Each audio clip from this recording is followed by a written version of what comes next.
We are, oops, go live, go live, go live, go live. Uh-oh. Just one moment.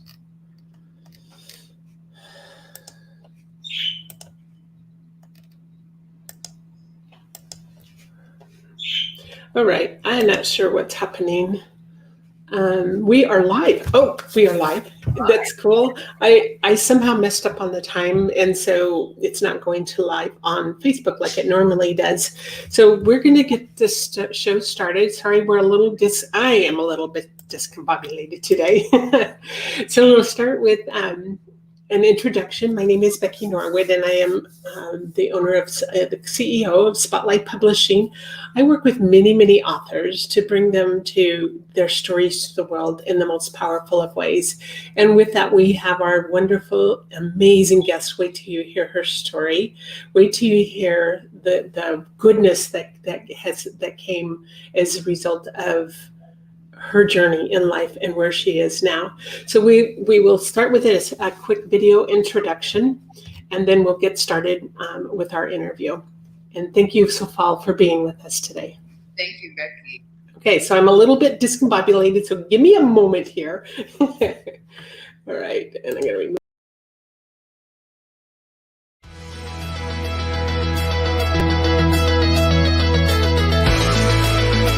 There were so many that lost their businesses during that time.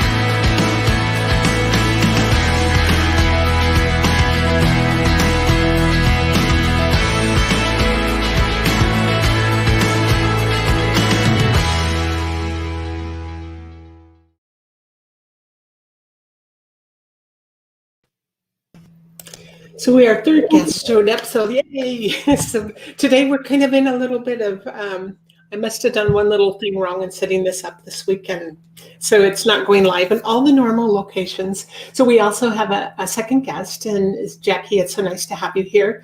I want you to meet Sophal Pettit. You're going to be just amazed by her story, and we'll have her interview first, then we'll have yours. And Jacque is the queen of LinkedIn Illumination, and she's very, very, very active in networking and why networking is important. So we'll kind of go back and forth throughout the whole conversation. But first, my first interview is with Sophal Pettit, and you are going to love this interview. So Jacque, I'll put you in the background for just a few minutes, and then we'll bring you back in. All right, thank you. I don't hear you. Do you have your sound? I don't hear you at all. No, not hearing. So we'll have to figure the sound out. I'm not sure what to do with that. This is a crazy day. Okay, that's the way it is. All right, I'm going to remove you from the conversation for right now. So, Sophal, your book, and I have it on the bookshelf behind me, your story, it was just so amazing. Would you like to kind of give listeners, and I'm going to reach back and get your copy of the book, do you have it right there with you? I have I don't display it because right here. Right here, From Hell to Heaven. Could you hold up just a little bit? From Surviving the Killing Fields of Cambodia and the Gratitudes of Living. Tell us about this story, because your story was so touching. When we published it, it reached a lot of hearts, but you started as a very little girl in the killing fields of Cambodia. Let's share your story so that we can, kind of impart to listeners what your past life is and what you bring to the world today. Yeah, so 2019, when I had the courage to put myself out there, in the book. And with your help, you brought that to life for me. And that's what makes it so real, At first, this book was just in my head. Yeah, and it was not the easiest story to tell, was it? No, it's very difficult because I have gone through a landmark therapist, more of getting myself out of the shell and to be the person that I was created to be. And I believe this is all the journey of how God lead me here. And when I went to Landmark, it's kind of encouraged me to be, hey, stop playing small. Put yourself out there. Do something about it. That's the voice in my head. But there's another voice that said that, oh my goodness, there's so many problems out there. What made your story, a powerful story to tell? So, and I said, what made this story powerful to tell is I'm not telling from the victim mindset. There wasn't one spot in your book where I felt like you were saying poor me. It wasn't. Your whole entire family was pretty unusual. You lost a lot of relatives in the killing fields, and yet your mom and dad and you and your siblings all made it through that time. But I know, there's so many things that happen to us in our lives, and we have a choice to make. We have a choice. Am I going to be the victim? We have a choice. Am I going to, feel sorry for me and I can't live a good, rich, full life? But you have shown by example. So in your book, you kind of detail what it was like for you. You and your little brother were pretty much all alone out on the killing fields. Will you share a little bit of that story? Yes. I was about 7 years old, and he was 4 or 5 years old, before going into 5. But, very resilient, just very active, and being a kid, we don't know anything, we don't know what's going on, but we know that our parents are missing. And that's when we realize that when we get hungry, we have to be, going out there searching for food. And I'm the one who have to do that because I'm the oldest one here.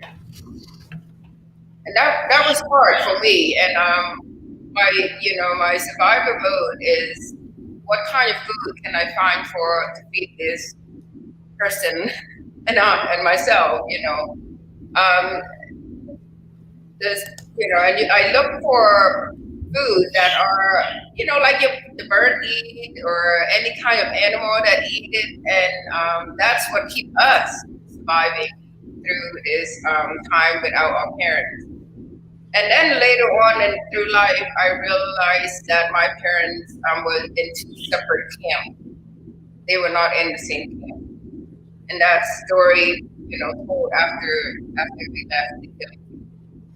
And, how horrific that was, and how their story becomes such a powerful story to survive, to come back to us. And during that time when I was with my brother, we just, like literally every day we just work for the community, watching the buffalo, the cow, and running around like little kids.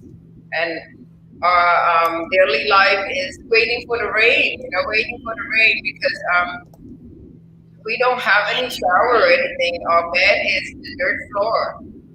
Well, you didn't even have really anywhere. A lot of times you slept right out under the stars, didn't you? And you were what, 5 and 7? Yep. And you slept with dirt and crickets and ants and all kind of stuff around you.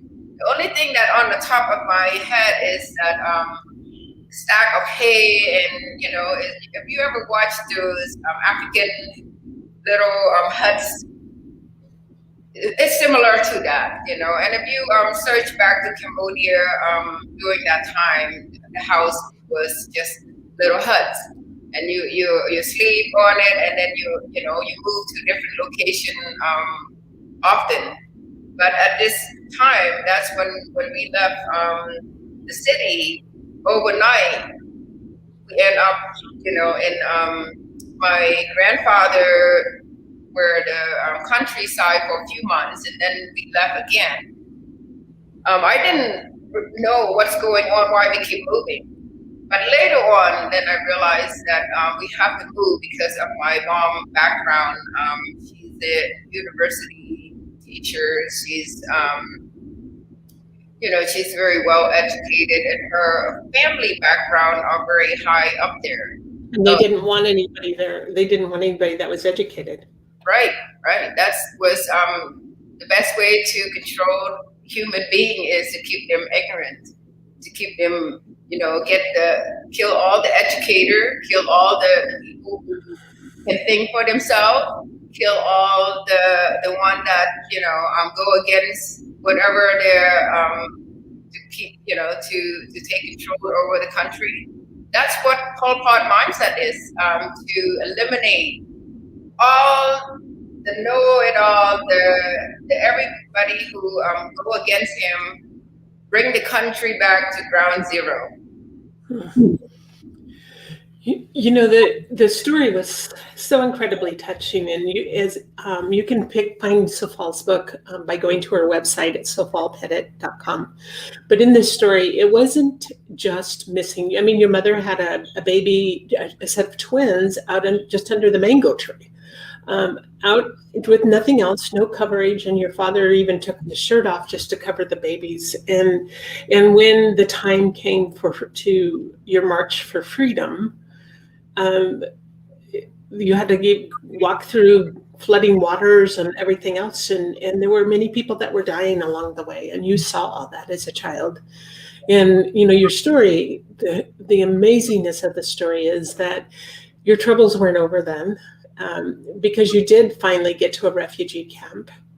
And in that refugee camp, you know, the wait that you had in order to come to the United States, and then coming to the United States, being not even knowing the language, never having been in school. And you started out as a child there in Cambodia with playing with your Barbie dolls and, you know, and playing. So what a difference, what an amazing, and what a journey it was for you to find your way once you even got to the United States. It's, you know, it is horrific to hear, but it's also not what made who I am today. You know, right. I didn't realize how you know, human are so resilient to life if you just don't give up. Right. Yeah. Right. And then gone through all of that, you know, as a child, it impacted me a lot. But I need, you know, I need a coach to help me bringing out all of that so that I can be free from it. Now, I have to tell you that, you know, you can't just read my book and not doing anything about it. You have to always take action to do something about it. And that's why it will help transform your life. Because sometimes you can know it all, and you can hear a lot of other people's stories. And then if you're not doing anything about it, you're gonna just having that collective information of other people's story, but your life are not being changed because you choose not to do anything about that. So yeah, beautifully said. Beautifully said. And you shine. What is it you bring to the world today besides your story? What are you doing in this world right now?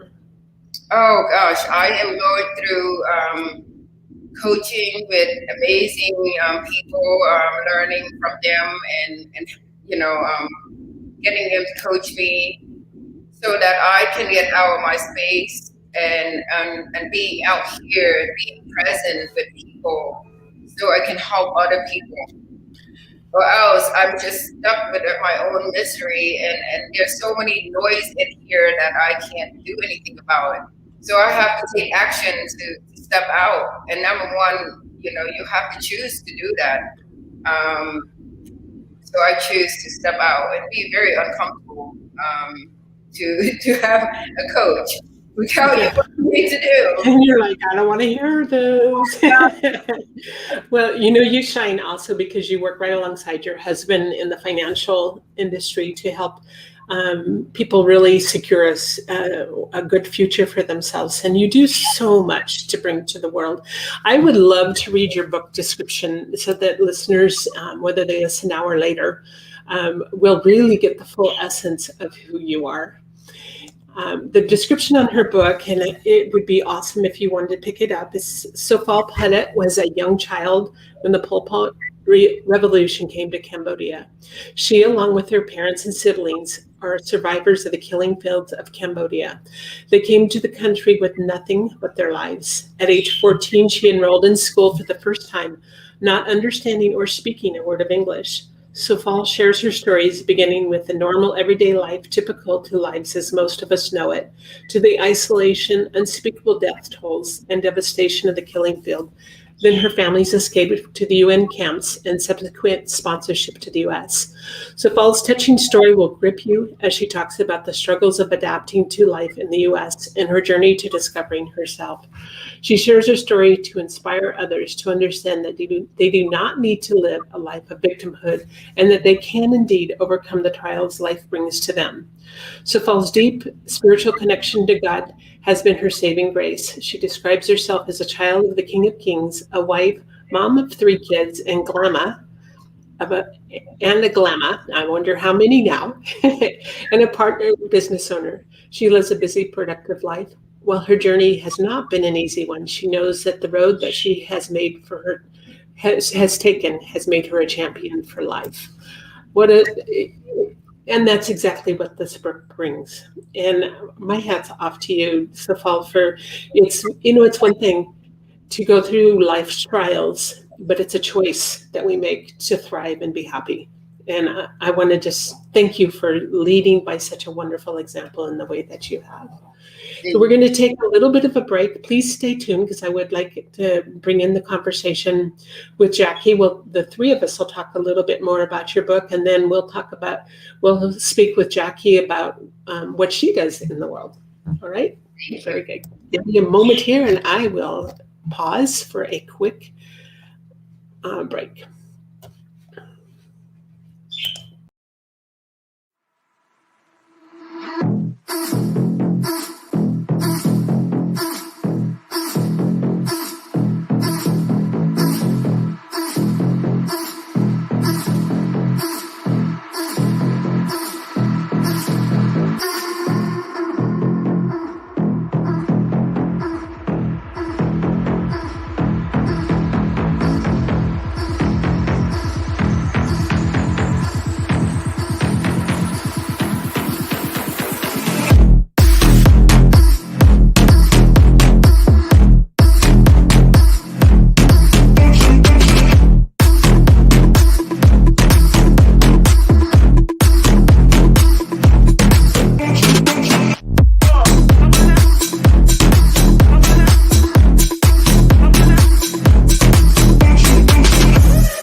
So now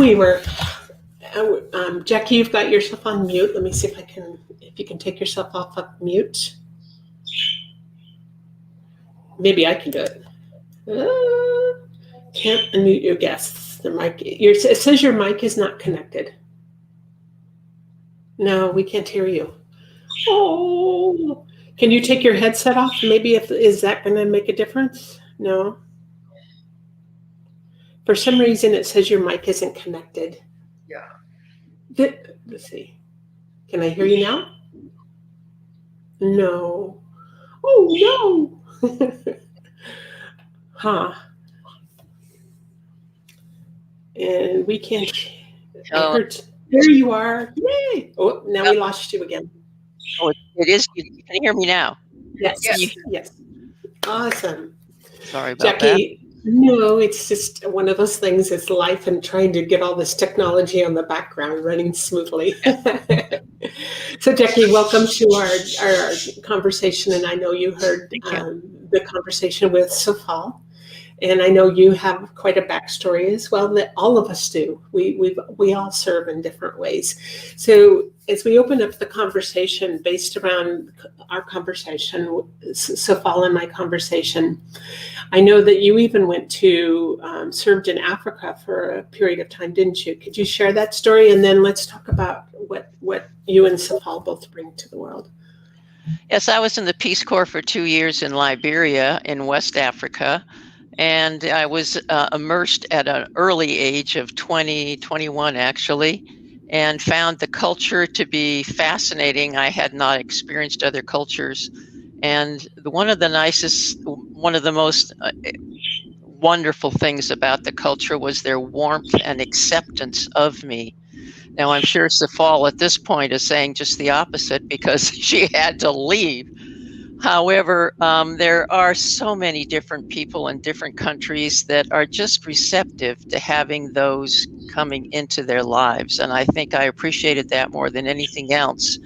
And even when I was here in the States and interfaced with the Liberian population, they did accept me 100%. So there's a lot to be said. And I think someone like Sophal is going to bring back, whether you want to do it in Cambodia or you want to do it here. It's a matter of bringing that kindness, that compassion, that love that you learned to have. You learned to make part of your life as you came into another culture. And it's really important that we are able to do that and to see people, instead of with screens on our eyes, to be able to be open and to see our world as a work together in collaboration, which is what I eventually realized. Collaboration was the answer. It's beautiful. You know, that is so poignant right now as our world has faced so many things over the last year, you know, not just politically, but with COVID, with everything that the world has experienced. I think it's opening our eyes to the importance of just being there, collaborating, understanding each other, choosing to understand, and not have the blinders on that only one race is worth anything, but also to really look at it. Now, Sophal, when she came to the U.S., I think probably school kids can be the most cruel and it often stems around, because it's different, it's new, but it also stems around how they, you know, the attitudes and the thinking of their parents. And she, in spite of everything, chose to make a big difference. And her early beginnings here in the U.S. were really tough. And same with her parents. But do you know they're all alive today? Her family, her and her siblings, her mom and dad, and now she's a grandma to how many, Sophal? One for now. One for now. More to come. You know, but look at what you're doing, what she has done with her life, and look what all of us, you know, we've all had. We can't live on this earth without having something that just knocks us down to the core, and it's what we do about it. So, you know, the wonderful stories, and that's why I enjoy publishing, is I get to hear these amazing stories from just about every different walk of life and the wisdom that we share and the expertise, the heart, and, you know, it's the art of storytelling that will truly, that connects the hearts, because the storytelling has been with us since the beginning of time, and it's what makes us relatable. If we don't share our stories, then there will be, how many other people have come from Cambodia, Sophal, and what have they done with their life since? And maybe your story can touch one, not even just from Cambodia, but in life in general. So my goodness, if Sophal can come through this and be who she is today, so can I. And my story is nothing as bad as what Sophal had to go through. You know. So, you know, the key here is sharing. You know, sharing is, I heard a lot of people say sharing is caring, which is so true. And sharing our story is probably the most critical place to do, because people tend to trying to look good and and wanting to be liked, because they don't know how to articulate their story, share, how to be in humility to share. So and it costs them to whatever that they're feeling from the past that's still sitting in their present. And that's not going to help anybody around them, because they wanted to get away from the past, but the past is sitting right in their present. That's what they're viewed to them every single day. And that was me, even though I'm putting the smiley face on and I'm working hard every single day, but I'm at war with my head until I actually share my story and put it on the books. And Becky, you did an amazing job with this book and putting my story for the world to share. And I have to admit it, that I didn't tell you all of the story because it's so painful. I know, but you did a fabulous job at what you did share.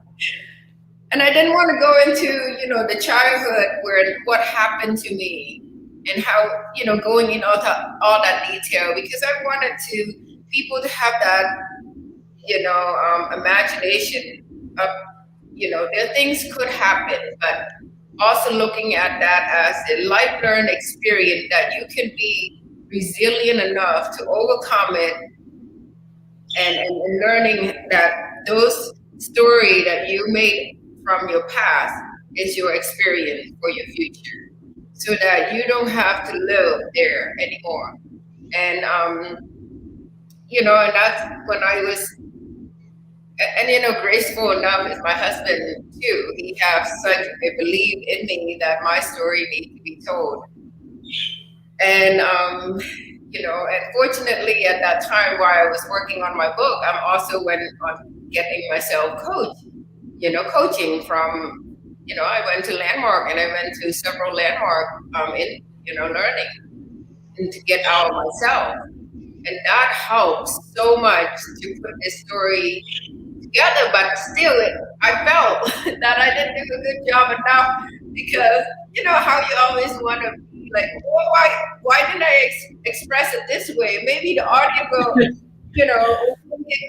that I didn't want to tell them something. And so, after this book, I come off with another, I've been putting my thought process together. I come out with another title. Another book's gonna come out. Well, it's a process, and I wrote my book called The Woman I Love some years ago, and I had grown up in a terribly abusive household with a father that was terribly abused when he was a child, so he didn't know any different, I guess, than to be abusive himself. And now I read that story and I think, I'm not even that person anymore, because in the writing, there's so much healing, but in the sending out to the world for others to read and to gain from, it's like it sets you free.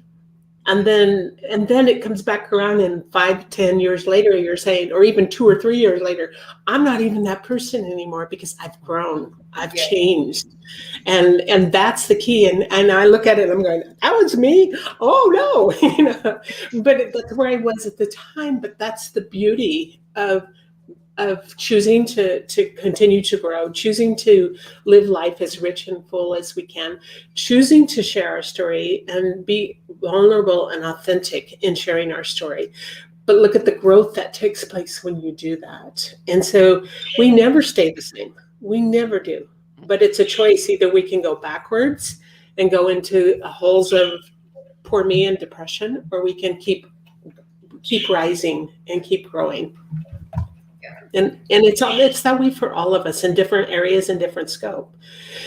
I'd love to open up this conversation because Jacque right now, I know it's kind of going off in a different little tangent, but I think weaving the art of storytelling is very much part of Jackie's life, Jacqueline's life as well.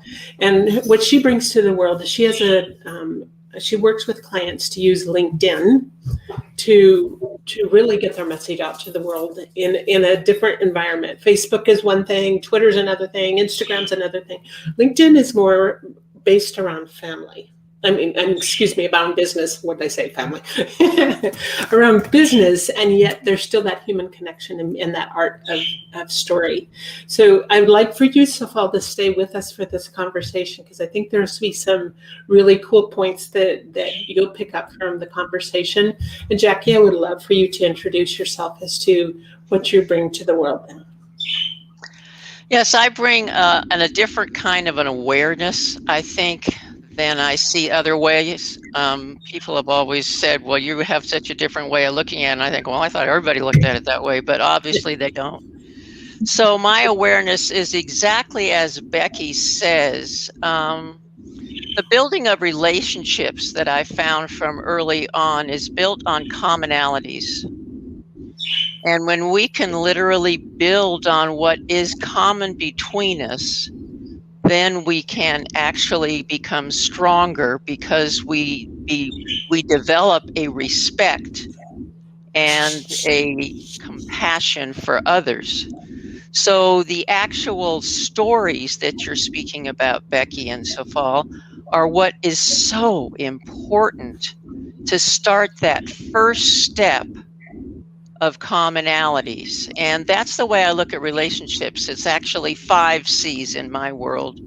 Commonalities are first. The second C is when you communicate the commonality.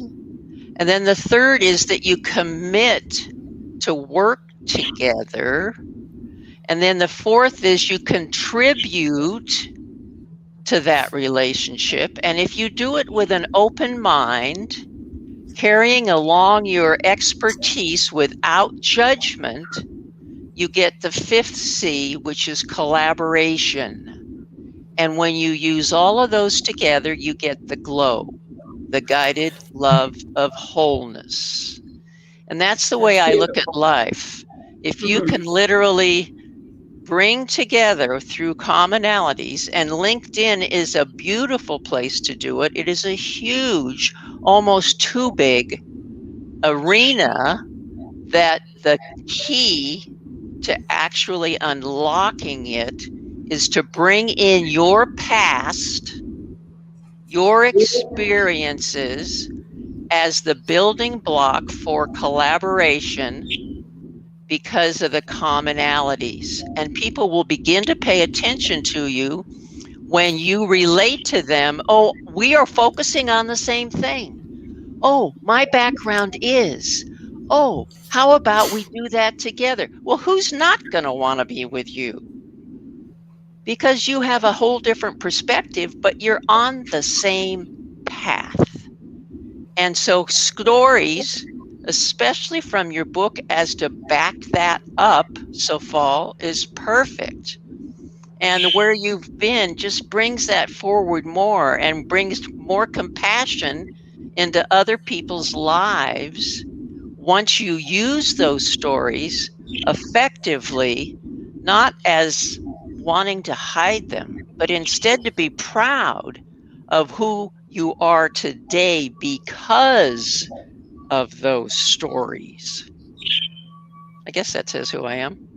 I don't know. That's beautiful. I am the collaborator. I bring people together. It is I love to do my little mantra. My age justifies my wisdom. My developed clarity teaches the excitement of awareness and ignites the spark of action and change. So it's the commonalities, it's the stories, it's the Sophals in our life that are brave enough to bring their stories up front and to say, it is I. Pay attention, and here's what I've learned. You couldn't say it better. It's amazing. Truly beautiful. And it's truly what I've seen a lot of, especially this past year, is people realizing the need for collaboration. people realizing the need for connection, people realizing that we do have a lot in common if we will share, And Sophal, you've done such a magnificent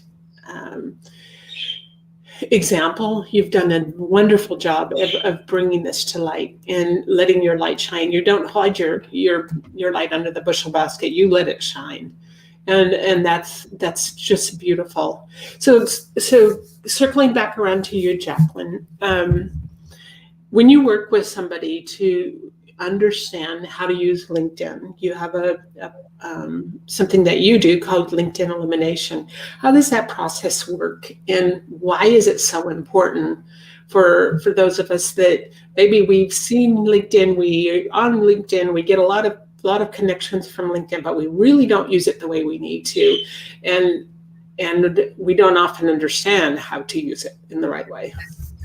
Yeah, it's a huge database. As you can see, just asking anything, and you get thousands of people. Well, that's overpowering. That's overwhelming, and people just ignore it. They just say, well, I got to put my name in there. I guess I'll do that. Well, what that does is minimizes you to the extent where you're ignored. Why even be there? Instead, why not use it as a tool, as a foundation for who you are? And of course, most people don't know how to do that, and it's something foreign to them.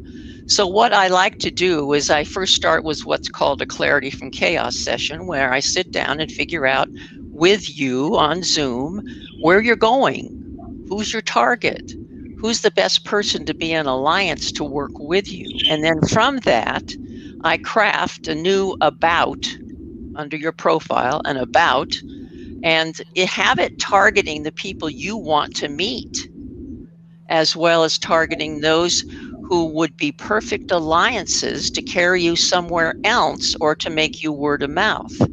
But that's not enough, because I found that my way of looking at the world, looking at everything about me, creates a strategy now on how to talk to the people that are out there. So maybe and I don't know exactly if you have a nonprofit or what your focus would be, Sophal. Maybe it's women with your voice. Maybe that's it. And so women's groups would be great alliances to be able to speak. So I would give you a strategy on how to find as many alliances you could through women's groups, and literally thousands and thousands. Well, typically people go, you really haven't helped, because now I've got more than I know what to do with. It's okay. It's okay. It's okay. Just start with one. And here, let's do it together. So I do that with you. Here, now look at your background. Look where you've been. Look what's in their profile, and find the commonalities, and begin to be worthy or worth talking to, because you know how to talk about the commonalities, and to show just enough mystery that they're curious. Well, maybe this person can give me more.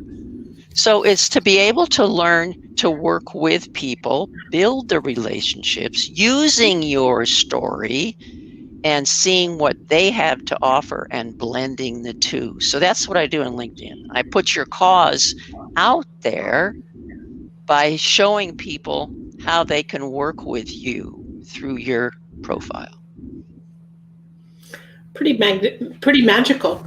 And as far as LinkedIn is I think, as compared to Facebook is kind of, it's more social in a lot of different ways, but at the same time, it seems like it's just kind of a quick spin through, and you kind of miss a lot of things if you're not using it the right way. Whereas LinkedIn is more based on how can you serve more effectively and help grow not only your impact in the world, but also the business aspect of life. And it's a really cool platform, and every platform is meant for a different purpose. There's the Instagrams, and you can reach out and catch a lot of people to watch you on Instagram. There's Pinterest. There's, oh my goodness, Twitter. There's all these other platforms. But I think that when we are in business, we have to be very selective when in our choice of which media we are going to use, and where are the people that need to hear your story? Are they on LinkedIn? Are they on Facebook? Are they on Instagram? Are they a combination? And is there tools that we can use to get our message out in the right way without us spending hours and hours every day trying to do it? And I think that's probably for most of us, that's the challenge. But if we initially have like for LinkedIn and Sophal, what you bring to the world, LinkedIn is a wonderful platform. You not only your story, but you also help men and women both to gain their financial freedom. What a better platform, because that's where people are looking for those kind of things. And so in LinkedIn, what a wonderful world we live in, really. When you stop and think about the tools and resources that we have available. Even this conversation today is on E360 TV. If I had done it right, it would also be on my Facebook, and it would be, for some reason, I must have set the wrong time because it didn't go everywhere this time. Usually it goes to YouTube, Facebook, all over the place, and then also E360 TV. But the tools and resources that we have available, that we can have these conversations and really learn from each other and collaborate to help each other to get their message out to the world and what special gifts they bring. Because I say that if COVID had happened 15 years ago, 10 years ago even, we would not have been equipped to keep on going. We would not have. We're really blessed because it came at a time when we could pick up the pieces, and we have Zoom and we have StreamYard and we have all the social medias that we still can stay connected, whether we're in person or we're not in person. Yeah. And I feel like we are truly, everything is kind of in its own way divine. That it happened when it did, but I think in happening when it did, it caused a lot of us to reassess what we are bringing to the world. Yes. To really stop and take a closer look at our stories, our impact, our wisdom, what is it that we want to stand for, the legacy that we want to leave. And I feel like in storytelling, there's 5 pillars to a really well-told story. And these pillars are amazing because when we are sitting down to write our story, if we think of it in conjunction with these pillars, I think it can change even our attitude towards our own story. Number 1, we become an advocate. In becoming an advocate for change, many times an advocate gives voice to people that have no voice. Yes. People that didn't know that there's a different way. People that know they're inside, there's something just aching for an answer to. But when we stand up and share our voice, it may be the first time they realize there's a different answer for their lives. So in that way, we become an advocate through our story. Then we become a truth teller. When we shine the light of truth on a situation, the truth-telling aspect of it likes it, not only, how we said earlier, like when you publish this book to the world, it's like it set it free, but the ripple effects of being able to tell the truth of your own situation and the vibrational frequencies that go with that, it creates a ripple effect out to the world. And then we show the way. We show that there is another way to view life. There is another way to approach things. There is a way that we too can stand up and share our stories. There is a way that we can choose to be happier. So we're way showers. And then we unite. We unite people for a common, and that's the collaboration part that Jacque shared. We unite people to bring them in to realize, when I published my book, I started a Facebook page and a Facebook group.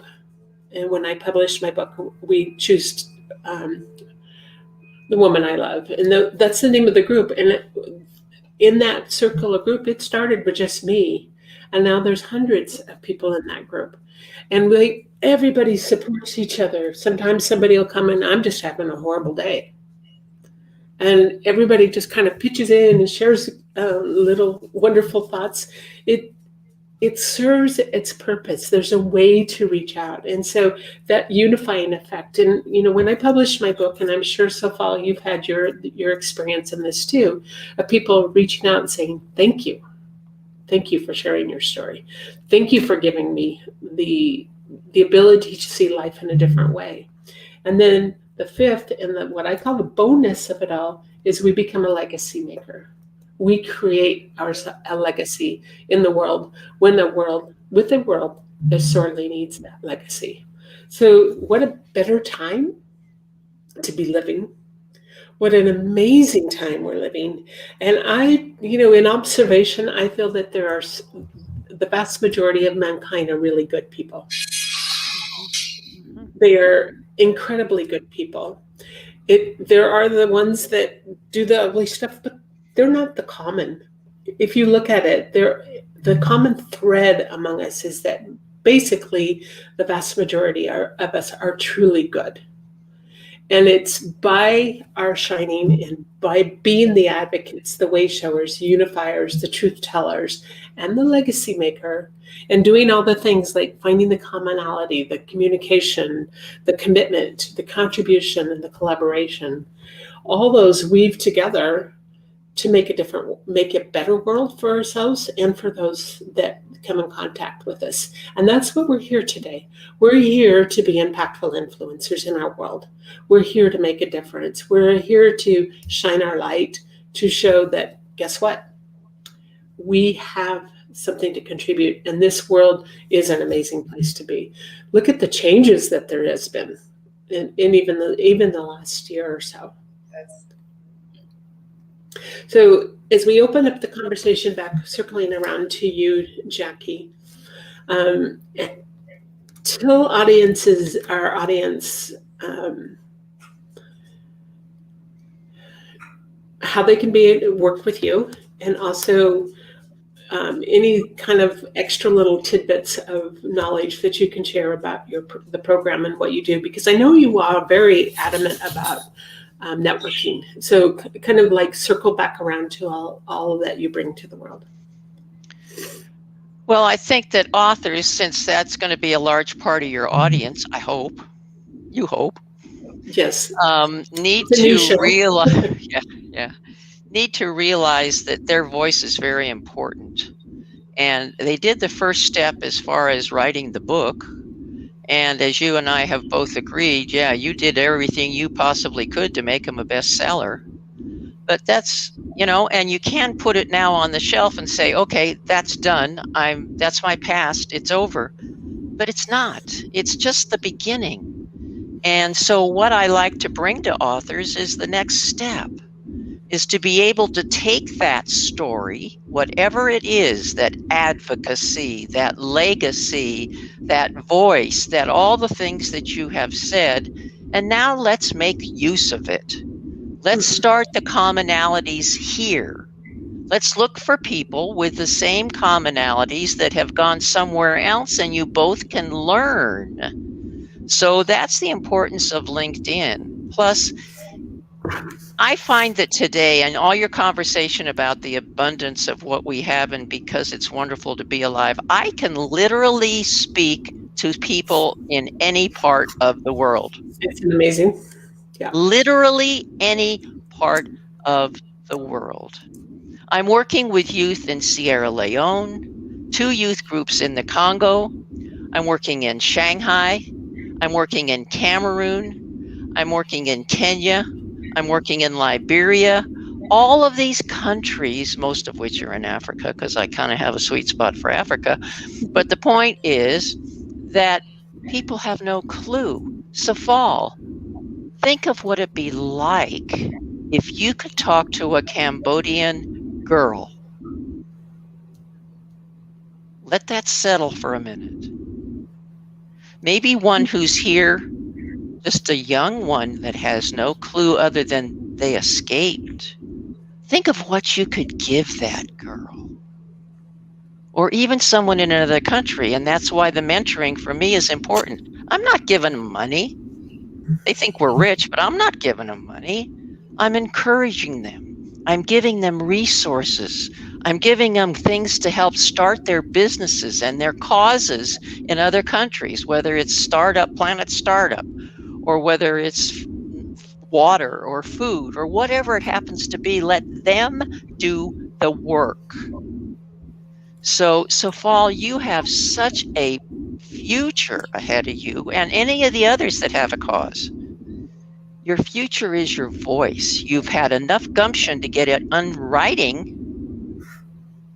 Now, get the voice out there. Use something as huge as LinkedIn that can be harnessed, can be made a friend, because they're looking for you.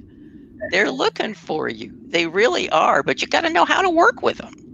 So that's what I do is baby steps on how to get to people. Can you imagine, Sophal, if you put in LinkedIn, Cambodian girls in the United States? I know you'd get millions, literally millions. And you go, well, so what? Well, the so what is just think what you can do to help those girls grow. I mean, it puts chills in my own back just thinking of what you can do if you use your talents with something as big as LinkedIn. That's basically it, Becky. That's basically wonderful. How much time we have? I go on forever, but it's the people like Sophal that make so much sense. And how many others out there that have written a book? Well, probably not as many as Sophal in the area that she's in that had the guts and the gumption and the reality that it might make a positive difference, not just a difference, a positive difference. Okay, now let's see where this takes me. Well, just think what you could do for the girls that are not even your culture. Think about of other cultures, those that are refugees from, we have hundreds, thousands of different areas. What you can do to give them that strength to help them to go forward. So you're a big star in my world. That's beautiful. What you said there is very, very critical. The LinkedIn. Unfortunately, I just don't know how to use LinkedIn. I don't, use enough, and I don't check enough. But it's very critical, to put any story out there, my story, anyone's story out there, is to share with young girls, and you have to spark an idea about, I never realized that I can impact the young women in America here who might struggle to, for whatever reason, to get out of their own space and that's right. In the life that they love, but they couldn't do that unless they have somebody to mentor them. That's right. Absolutely. You have such a future for you. Really, if you just use your past as your jumping spot, just go and you are proud of your past, as painful as it was. And to the degree the women that you work with will be too, but they don't want to play there. As you say, they don't want to play there. They want to hide it. And that's wonderful. Let's now move on. You don't have to play there. Yeah. So, I do work with a lot of women in the financial industry. That's part of, my field for the last 20 plus years. And I'm creating a financial foundation for women and to empower them about, how they can overcome anything if they're just getting this foundation down. Because, as we all know, money runs through all the fabric of our life, and that affect every decision and everything that we do, in our life. So if I can just giving them that gift and and and adding on the story, whatever that they share with me, and I'm able to collaborate with them with my story, it's very powerful. So that they can do anything they want to do, especially when we live here in America with all the resources that we have. It's an unlimited resource. And we are very blessed to be here, in America. And I love to help, not just America, all over the world, any country, any place that we can reach with this, with with the Zoom, with all this internet. The phone, cell phone, everything that we're able to take advantage of the world that we're living in today. And and I'm more intentional now. And Becky, you reached me at the right time, because I'm so intentional with what I'm doing now that I don't like to, waste any space waste any brain space, that I'm going through, and taking action on everything that I'm creating now. It's like when my husband said, let's do some idea about women financial foundation, not just for the federal employee, but not for the Gold Star mom, but also giving it all out to everybody out there. And then let's create one specifically just for women. And I said, I'm on it. I'm excited about that, because I think women are just such a resilient creature. They take on and realize that you can do this in other cultures as well. There's the microcredit system, and there are so many women's groups that are being established in all different countries, and they earn that money. They pay it back because of what they have developed as a career, as an enterprise, as a cottage industry. So you can use that as microcredit as well, instead of just giving. Yes. You know what I mean? Have them work for it so they learn how, instead of being charity. Right. That's the biggest thing, is the charity doesn't really serve. It has its place, but it doesn't serve to teach and enable them to go into a future that is much more secure, because they did it, because they learned it. Right. So this has been an absolute delightful conversation. And I thank both of you from the bottom of my heart for being here today, to sharing your hearts, to sharing your wisdom. And for those that are listening or will be listening to this, take advantage, listen to what they're imparting, and take advantage of what Jacque brings to the world and Sophal brings to the world. Let your light shine. And this afternoon, I am actually on a summit, and I wanted to bring that to everybody's attention.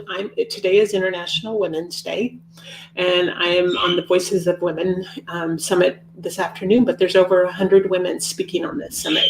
And so I want to put the link up for that, if I can get back to my banners here.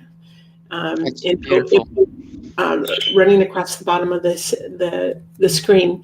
So if you go to this link, and we'll put it in the comments below, join in on the conversation all throughout this day. They have 5 different tracks on Zoom to join in on just hearing the messages of amazing women throughout the world that have come. And they said yesterday there's 5,000 women that have signed up for this. Cool. So yeah, so take advantage of that. And just, as we wind down this conversation and close out today's show, understand your worth, understand the beauty you bring to the world, understand that you are worth it in the first place, and that you have so much light and goodness to bring to the world too. And join all of us together. It's that collaboration that's going to make this the ultimate success. And regardless of what else is going on in the world, it's what we do as individuals to let our light shine is what is so important. So this is Becky Norwood, Jacque Zoccoli of LinkedIn Illumination, and Jacqueline Zoccoli.com, and then Sophal is SophalPettit.com. Reach out, learn a different way. Look for them on LinkedIn. Look for them and wherever they are shining, and just learn as much as you can as to how you get your voice out to the world as well. So this is the end of our broadcast for today. Thank you, ladies, for all the wisdom you shared with us, and what a fun conversation. And it's just fun to be able to connect the way we have done today. Thank you, Becky. Thank you so much. I appreciate it. Very much. It's been very, very enlightening. Very good. Thank you. To connect.